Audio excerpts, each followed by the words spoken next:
Chevrolet Vectra A. Tá pensando em comprar um carro desse, mas está na dúvida se é um bom carro, se ele vai te atender bem, se a manutenção vai caber no seu orçamento? Então vem comigo que nesse vídeo eu vou trazer um levantamento completo de todos os custos envolvendo a compra e a manutenção de um carro desse.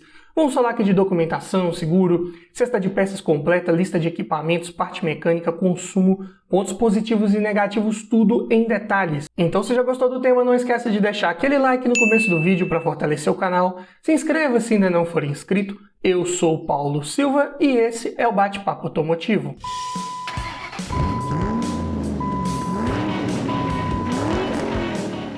E o Vectra aqui em análise, como eu disse, A de primeira geração na versão CD, com motor 2.0 8 válvulas, MPFI, a gasolina e câmbio manual, ano 1995. E essa é a versão intermediária para um Vectra desse ano modelo. E vamos começar falando aqui dos custos envolvendo a compra de um veículo desse. Todos os preços que eu disser nesse vídeo foram cotados em outubro de 2022, começando aqui pelo valor da tabela FIPE, uma vez que o valor da tabela KBB não está disponível para esse veículo nesse ano modelo. Então, tabela FIPE aqui cotada nesse mês ficou em R$ 11.911. E uma vez adquirindo um carro desse, você vai precisar fazer a transferência de propriedade dele para o seu nome. E a taxa de transferência esse ano está em R$ 233,74. Assim como também você vai precisar colocar as placas Mercosul se você estiver comprando esse carro de outro município e ele já não tiver essas placas instaladas. Em média, aqui na minha região, é cobrado em torno de R$ 300. Então, já no ato da compra, considerando aqui a tabela FIPE, você vai desembolsar R$ 12.444,74 para já ter um carro desse na sua garagem com toda a parte burocrática resolvida e o veículo já no seu nome. Mas falando agora em documentação, começando aqui pelo IPVA, aqui em Minas é recolhido aproximadamente 4% sobre o valor de tabela FIPE. Porém, esse ano, excepcionalmente aqui no meu estado, não foi cobrado baseando-se no valor da tabela FIPE de 2022, e sim no valor da tabela de 2021. Na época, esse carro estava avaliado em R$ 7.863, preço cotado aqui em janeiro de 2021. Então, 4% ficou em R$ 314,52. Mas você já deve falar aí nos comentários, Ah, mas aqui no meu estado não paga IPVA mais para um carro desse ano modelo. Beleza. Em vários estados, em praticamente todos, já não se paga mais IPVA para um carro fabricado em 95. Mas aqui em Minas Gerais e em Pernambuco, ainda se paga. Então, para esses estados ainda tem essa despesa. Para você, se não tiver, é um item a menos aí para a gente somar no final. Falando agora em taxa de licenciamento, o valor que foi cobrado aqui também no meu estado foi de R$ 135,95. E lembrando que esse valor também pode ser diferente para outros estados aí. Já o seguro, que é outro ponto de dúvida também, para um carro dessa idade é difícil você conseguir fazer um seguro aí nessas modalidades mais tradicionais. É um carro mais antigo, que já não se acha mais as peças de acabamento ali externas e internas com tanta facilidade, quando acha é mais caro. Então, geralmente você pode conseguir aí na modalidade de cooperativa. Se for o caso, aqui na minha região é cobrado em torno de R$ 120 por mês, o que dá por ano R$ 1.440. Mas é claro que esse valor aqui é apenas uma média, porque ela pode variar muito dependendo da sua idade, da cidade que você mora, o estado que você mora, do uso que você faz desse carro. Então, para a sua realidade, esse valor pode ser maior ou menor. Falando em depreciação, peguei o valor dele de tabela cotado há 3 anos atrás, ou seja, em outubro de 2019. Na época, esse carro estava avaliado em R$ 9.082. Diminuindo do valor de tabela atual e dividindo por 3, esse carro teve uma inflação média por ano nos últimos 3 anos de R$ 943. Em valores absolutos pode não parecer muita coisa, mas em percentual sim, 7,92%. Um carro que estava custando 9 mil subiu para praticamente 12 mil. E isso porque nesse mês aqui já estamos vivenciando uma queda nos preços de veículos desde maio aproximadamente. Para explicar melhor como foi esse movimento do mercado, já fiz um vídeo completo falando sobre essas altas e baixas aí nos preços dos carros usados. Mas, basicamente aqui, é um sedã médio dos anos 90, que não tem uma procura tão alta assim. Então, para revender também pode ser um pouco mais difícil frente a concorrentes como Santana e o próprio Vectra de segunda geração, que viria um ano depois, dentre vários outros aí dessa época. Então, algo para ficar ligado. Mas somando aqui toda a parte de documentação, seguro e descontando essa inflação que ele teve no seu preço, é um carro que vai te custar por ano R$ 947,47, o que dá por mês R$ 78,96. Lembrando que se no seu estado não se paga mais IPVA para um carro desse, esse custo anual vai ser menor. Mas também lembrando que estamos caminhando aí mês após mês para uma desvalorização nos preços de veículos usados. Então, você comprando um carro desse agora e ficando com ele por uns 2 a 3 anos e ele perdendo valor ao longo desse tempo, você vai ter que somar aos custos de documentação e seguro o valor que ele tiver de depreciação para você saber de fato quanto esse carro te custou em média por ano. Muito provavelmente o valor total será maior do que esse que foi apresentado para você. Mas falando agora em manutenção, como que é a cesta de peças, de trocas periódicas preventivas desse Vectra de primeira geração? Mas antes eu tenho um recado para você.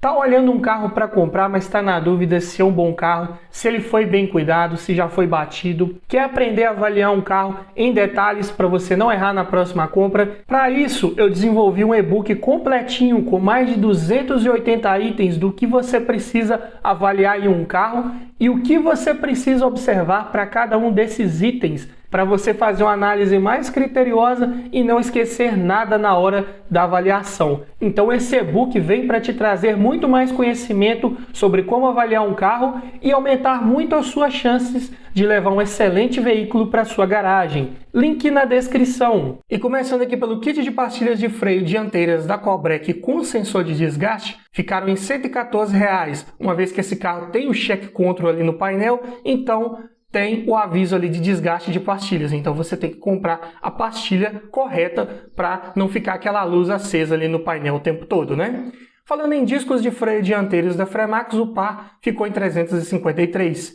Kit de velas da NGK, as 4 velas por R$ 85. Pneus, medidas 1856514. Encontrei os Pirelli Cinturato P1 por R$ 1.996. Óleo de motor, especificação aqui da Chevrolet na época, dentre várias outras viscosidades, mas a mais comum aqui é a 20W50. E esse motor GM Família 2 pega 4,25 litros com a troca do filtro. Então contém 5 litros de um Acedelco mineral API SL viscosidade 20W50. Ficaram em R$ 165. Para essa época, para essa tecnologia de motor, ainda podia se utilizar óleo mineral. Correia de acessórios, cotei aqui da Gates. Seu tensor, preço só da correia, R$ 57. Já o kit de correia dentada da Gates, e esse aqui sim com tensor incluso, ficou em R$ 193. Filtros todos da Mali, começando pelo filtro de ar do motor, R$ 36. Filtro de óleo, R$ 21.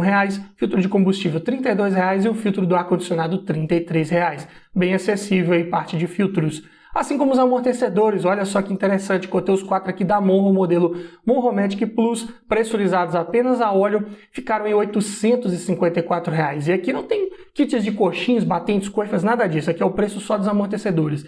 Mas para um sedã médio, mesmo dos anos 90, eu diria que o preço aqui está bem acessível com certeza. E como estamos falando de um carro de transmissão manual, não vamos falar aqui de troca do fluido do câmbio.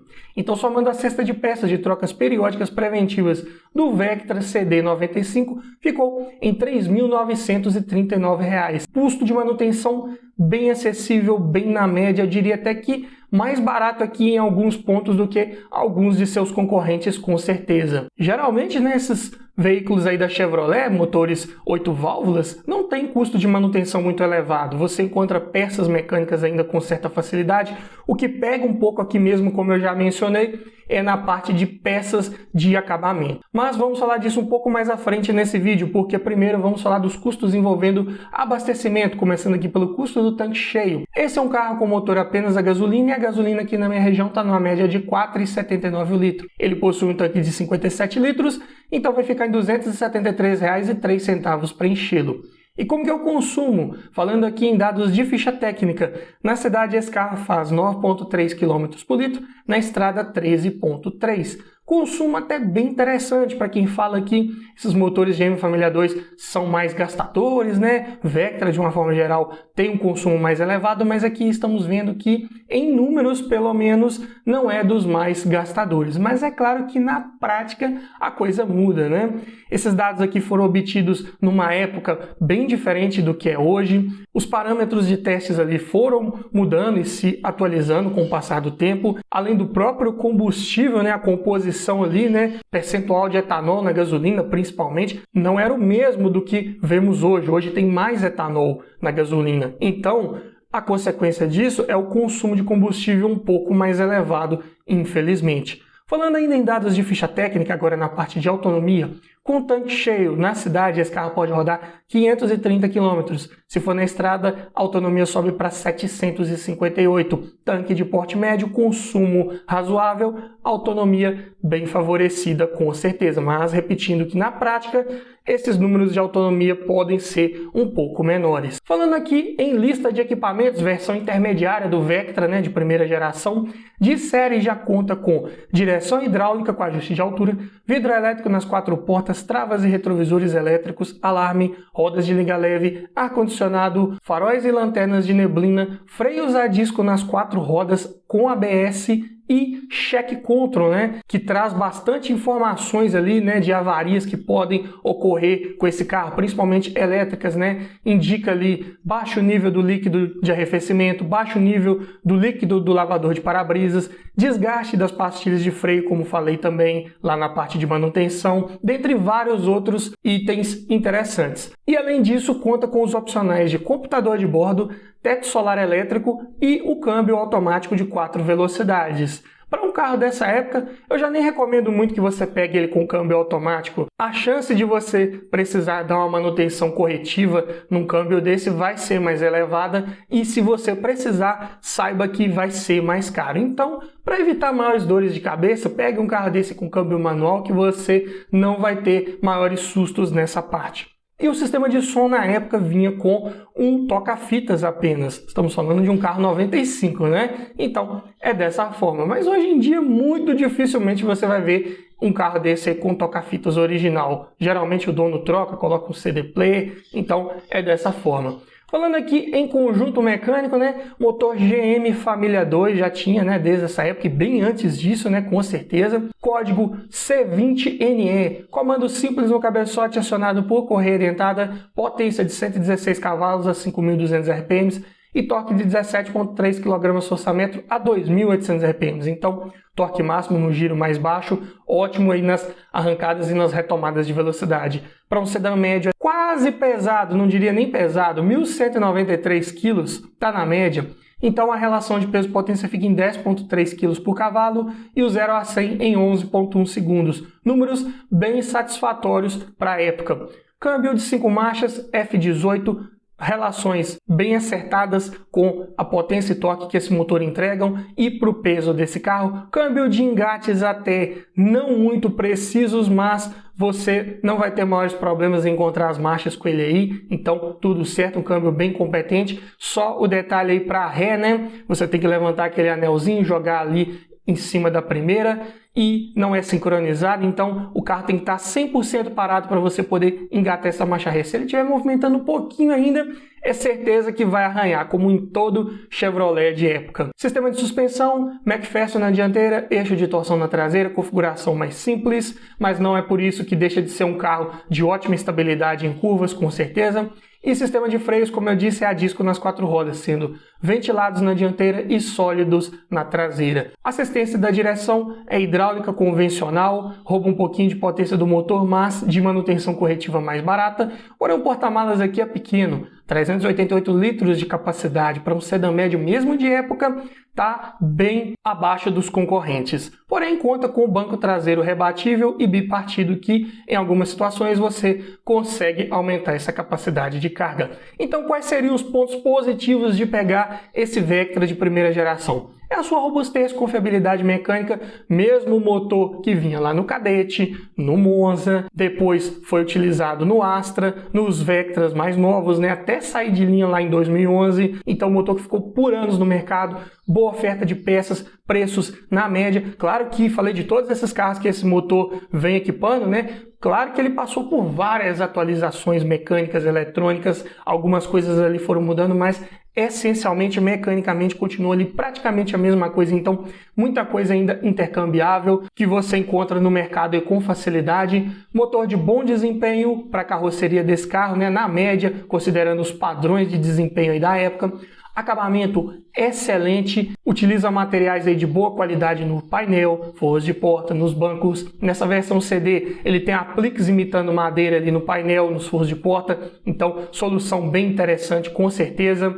Além disso, espaço interno excelente, digno de um sedã médio de época, bem confortável para quem vai no banco traseiro também. Carro bem confortável ao rodar, a suspensão filtra bem as irregularidades do solo, sem perder em estabilidade, como eu falei. Então, um carro que curva com bastante segurança e conta com uma boa lista de equipamentos que dá show aí em vários de seus concorrentes de época. Porém, como pontos negativos, o porta-malas é pequeno, como vimos aqui em números, consumo de combustível pode ser um pouco mais elevado, é um carro baixo em relação ao solo, então ele costuma raspar com certa facilidade aí nas lombadas, nas entradas e saídas aí de rampas de garagem e passa por escassez de peças de acabamento, né, como falei lá na parte de seguro. Então é um carro que se você quebrar alguma peça dele ali, tanto interna quanto externa, precisar procurar, vai ser difícil de encontrar. Quando encontrar, vai ser mais caro um pouco. Então, é algo para colocar na ponta da caneta e ver se vai valer a pena pegar um carro desse.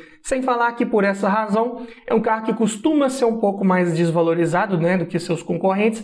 E, consequentemente, fica um pouco mais difícil de revendê-lo também. Mas me diga você, frente a toda essa análise feita do Vectra A, você levaria um carro desse para sua garagem? Deixe nos comentários, quero ouvir a sua opinião. E se você gostou desse tipo de vídeo, eu vou deixar aqui no final a playlist com vários vídeos nesse formato. Para você que ainda está na dúvida entre um Vectra, um Santana ou outro carro aí da categoria ou até de outras categorias, lá já tem um vídeo que você precisa assistir para levar o melhor veículo para sua garagem. Então vai lá, dá uma olhada que tá legal e tá bacana.